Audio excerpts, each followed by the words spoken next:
Venez entendre les voix des Mascouchois et Mascouchoises d'autrefois. À leur façon, ces personnages ont marqué notre histoire, votre histoire. Ils ont traversé les époques pour vous rencontrer aujourd'hui. Nous vous attendons. On fait ça, allez, on fait ça.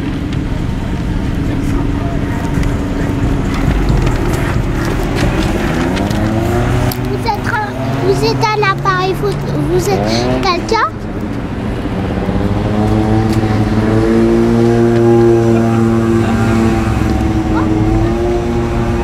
Oh, Grace, my dear. Je me remémore ma vie et je me sens bien nostalgique. Peut-être le cours d'eau semble être le fil conducteur de notre histoire. Peut-être le fait d'être né à Elizabeth, au New Jersey, au bord de l'Atlantique, a contribué à cette attirance que j'ai toujours eue envers les cours d'eau. Je n'y avais jamais songé ainsi, mais vous avez bien raison, mon cher époux. Je suis née en Écosse, dans le Galloway. J'ai dû traverser l'océan pour émigrer ici avec mes parents, John et Jane. Oh, la traversée en mer ne fut pas de tout repos, croyez-moi. Oh, ma douce, si vous croyez que l'océan n'était pas de tout repos, laissez-moi vous dire que les rapides de nos rivières canadiennes sont tumultueux et dangereux. Mais, vous savez quoi?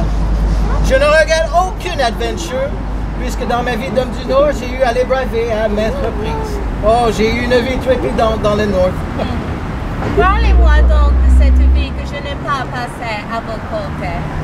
Oh, vous me prenez par les sentiments, my love. Well, mon adventure commence en 1767. Cette année-là, j'ai obtenu un permis pour la traite de fourrure pour la région du Mississippi. Je faisais la traite à partir de Michilimackinac. Puis, quelques années plus tard, pour le meilleur et pour le pire, je suis entré en compagnie avec l'aide de Joseph Fulton et du duo de Forrest Oakes et de Charles Boyer. J'avais le tiers des actions. Et j'ai visité la York Factory au Manitoba, un poste de la Hudson Bay Company. Je cherchais à expédier mes fourrures via la baie d'Hudson pour gagner du temps, mais l'agent principal ne m'a pas laissé de chance. Oh non. Il m'a pris pour un intrus, m'a donné des vivres et m'a bien fait comprendre que je devais m'éloigner du territoire. En fait, je devrais plutôt dire qu'il m'a sommé de quitter les lieux immédiatement. Oh, mais vous connaissant, je présume que cela ne vous a pas dissuadé. Évidemment, le but était de diminuer la concurrence avec la Hudson Bay Company. C'est pourquoi j'ai participé à quelques associations, dont la Ross & Company. Poursuivant cet objectif, eh bien, je me suis rapproché de certains postes de la Hudson Bay Company. D'ailleurs, le Fort Sturgeon que j'ai reconstruit restera toujours cher à mon cœur. Et d'ailleurs, un certain Thomason de la Hudson House disait même que j'étais le chef de ce fort. Ce qui n'était pas sans me déplaire, bien sûr. Et la Northwest Company, my dear? Oh, cela n'a pas été aisé d'en faire partie, my darling. J'ai dû leur faire compétition avant d'obtenir une première action en 1787, puis une deuxième quelques années plus tard. Et pour le compte de la Northwest Company, j'ai remonté la rivière Saskatchewan North jusqu'à la Rocky Mountain House in Alberta. Je suis donc été ainsi plus loin que tout autre trafiquant blanc. Et j'ai même gravé mon exploit sur une épinette, et depuis, elle sert de repère aux voyageurs, et j'en suis bien fier. Puis, en 1793, eh bien, j'ai quitté Grand Portage, j'ai vendu mes actions à Mackenzie, et je suis revenu vers Montréal avec une situation financière privilégiée. 2 années plus tard, nous nous sommes mariés le 28 mars 1796 à la St. Gabriel Presbyterian Church in Montreal. Le mariage de Grace McTeer et de Peter Pagman. Oh. C'est le grand révérend Young qui a célébré notre union. J'avais à peine 21 ans et vous étiez déjà un homme mature ayant bien du vécu à votre actif. Oh, et quel grand moment de joie ce fut pour moi, my love. Mais n'oubliez pas que j'ai également acheté la seigneurie de Lachenay le 3 novembre 1793 pardon, de Jacob Jordan Père, également seigneur de Terrebonne.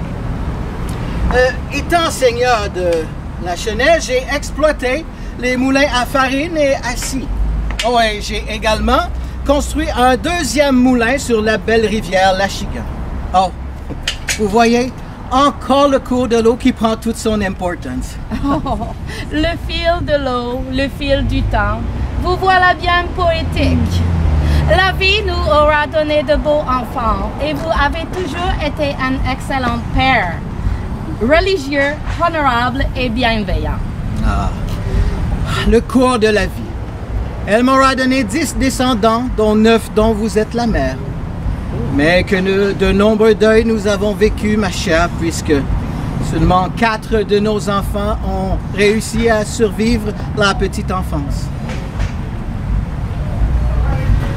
Que de moments difficiles nous avons traversés, my love. Nous avons fait de notre mieux et malgré les épreuves, nous avons réussi à avoir des héritiers en qui nous pouvons avoir confiance et dont nous sommes fiers. Mascouche nous aura permis de nous épanouir comme famille et d'offrir un cadre de vie bourgeois à nos enfants. Je suis fière du héritage que nous leur laissons. Et moi donc, my love.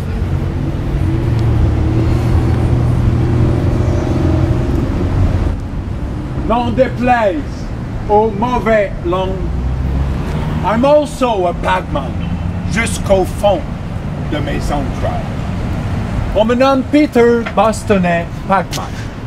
J'ai cette fougue et ce désir d'épanouissement qui caractérisait tant mon père. Je suis le fils d'une union métissée. Je suis né en Alberta en 1791 et 2 ans plus tard, mon père quittait le Nord. On dit de moi que je suis un habile chasseur de bisons. Et je suis surtout reconnu pour ma participation active à la guerre du pemmican. First, le pemmican, c'est un mélange concentré de viande de bison séchée en poudre avec de la graisse fondue et quelquefois de petites baies. Nous, les Métis, savons exactement bien le préparer. Et voilà que Lord Selkirk de la Hudson Bay Company veut nous empêcher de l'exporter sans son consentement. No way, il n'en est pas question. Nous approvisionnons les brigades maritimes de la Northwest Company, pour qui cet aliment est essentiel à leur survie. Et nous allons continuer de le faire. Je me battrai et j'oserai défier l'autorité pour que mon peuple soit entendu and respect. Oui, je suis un nationaliste métis. Et je tiens à ce que le mode de vie traditionnel de mon peuple soit reconnu and preserved. Peut-être, Mascouche m'a pris, mon père. Mais je demeure un bagman. Son sang coule dans mes veines. En Saskatchewan, un village a été nommé en notre nom pour souligner la contribution de mon père à la colonisation de la région. And for that, et pour cela, je suis extrêmement fier.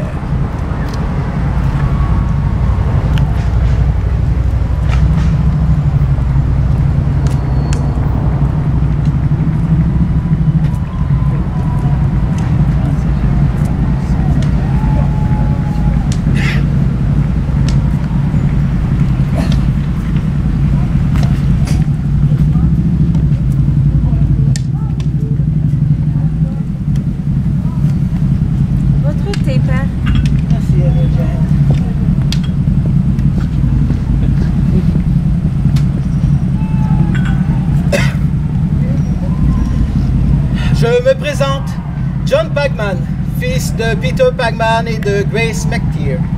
Né au manoir Grace Hall dans un milieu bourgeois, mon père est revenu du Nord à 49 ans. Bien connu pour sa traite de fourrure, il est devenu le visage de Mascouche, lieu qu'il a choisi pour vivre sa deuxième vie. Il m'a eu à 64 ans. Oh, il n'était plus bien jeune, j'en conviens, mais il faut dire qu'il avait plus de 30 ans d'écart avec ma mère. Il est décédé subitement à l'âge de 75 ans à la suite d'une canne de tout de trop qui aura eu raison de lui. Alors, à peine âgé de 11 ans, je suis devenu orphelin de père et héritier de la seigneurie de Lachenay.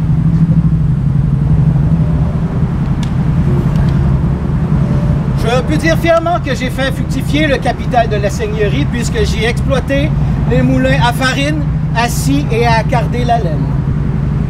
J'ai également été juge de paix, lieutenant-colonel de milice et on m'a même nommé membre conseil du Bas-Canada et ce en pleine rébellion des patriotes, ce n'est pas rien. Ouais, puis en décembre 1837, j'ai été habilité à faire prêter le serment d'allégeance au sein de la seigneurie de Lachenay. Mais la dissolution du conseil a eu lieu peu de temps après, en 1838.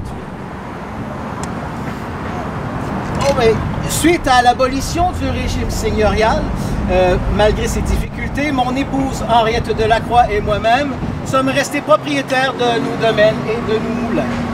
Nous avons eu une demi-douzaine d'enfants, dont Elmire Jane et John Henry, qui ont tous deux ce désir de se démarquer coûte que coûte. Suite au décès de ma tendre épouse, j'ai eu un autre enfant d'une seconde noce avec Georgina Robinson de Montréal. La réalisation dont je suis le plus fier est sans aucun doute l'église anglicane Grace que j'ai fait construire et nommer en l'honneur de ma tendre mère, que Dieu est son nom. Oh, elle était bien modeste, faite de bois avec des murs et un plafond de plâtre. Mais elle pouvait y accueillir près de 80 fidèles et a même servi d'école. D'ailleurs, mes enfants y ont fait leur étude. Je peux dire fièrement que j'ai fait honneur à ma famille et au nom des Pagman. Une deuxième génération de seigneurs, ce n'est pas rien.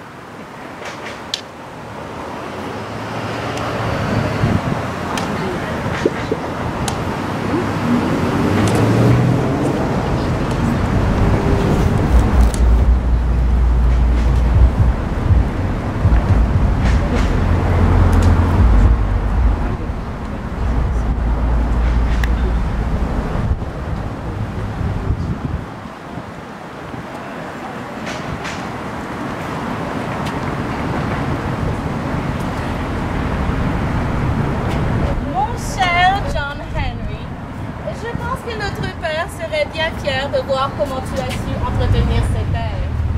J'ai lu dans la Gazette de Sorel que tes terres se classent au premier rang des mieux entretenues du comté de l'Assomption. Tu sais, ma chère sœur, un de mes grands talents a toujours été de bien m'entourer. J'exploite le moulin à carder, à farine, à scie. Mais en réalité, c'est Mélène Belfoche qui s'occupe de le gérer. Et l'eau qui l'approvisionne damp, qui envoie l'eau dans tous ses instruments pour toujours et pour toujours.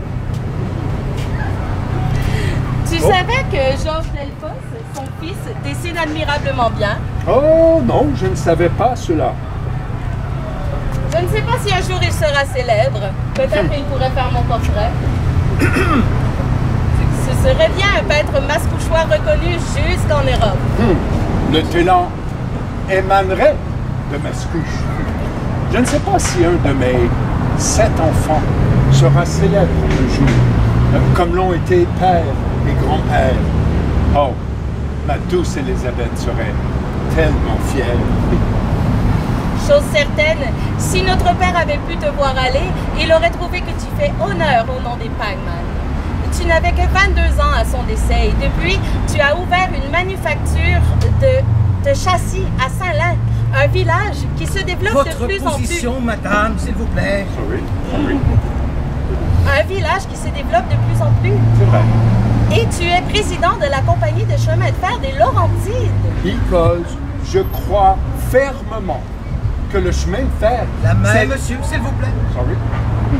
Le chemin de fer, c'est l'avenir. Seulement avec les bateaux, le commerce ne peut pas être efficace. On ajoute le bateau, on ajoute le train, devrais-je dire, et on est parti pour la gloire.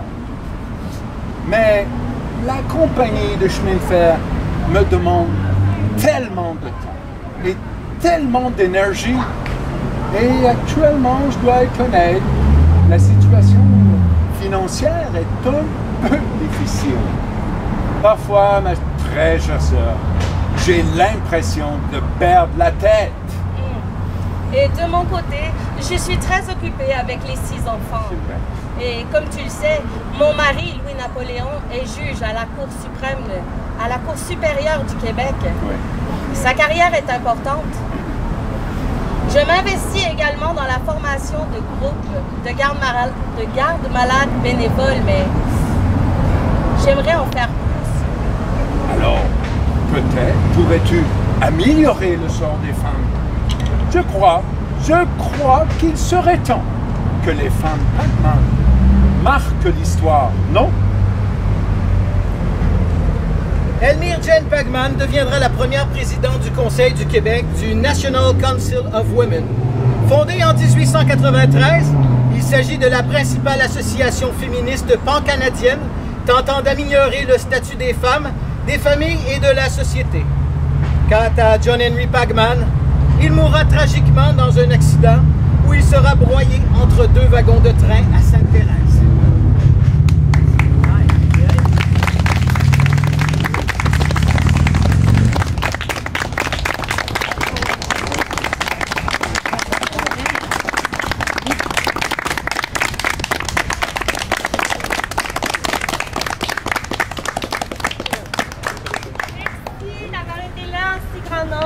Le projet L'Histoire en scène est un projet de la Société d'histoire de Mascouche qui est rendu possible grâce à une entente intervenue entre la Ville de Mascouche et le ministère de la Culture et des Communications.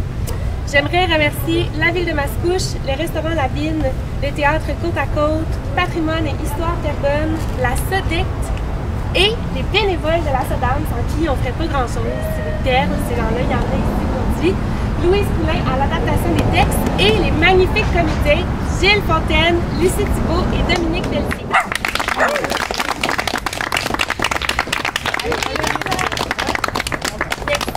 On est aussi en représentation le 16 septembre sur le site du Festival Chapeau. On va être à 11h et à 13h au balcon de Sucre Rose de la petite confiserie qui est juste là. Venez nous voir. Merci beaucoup d'avoir été là. Merci beaucoup.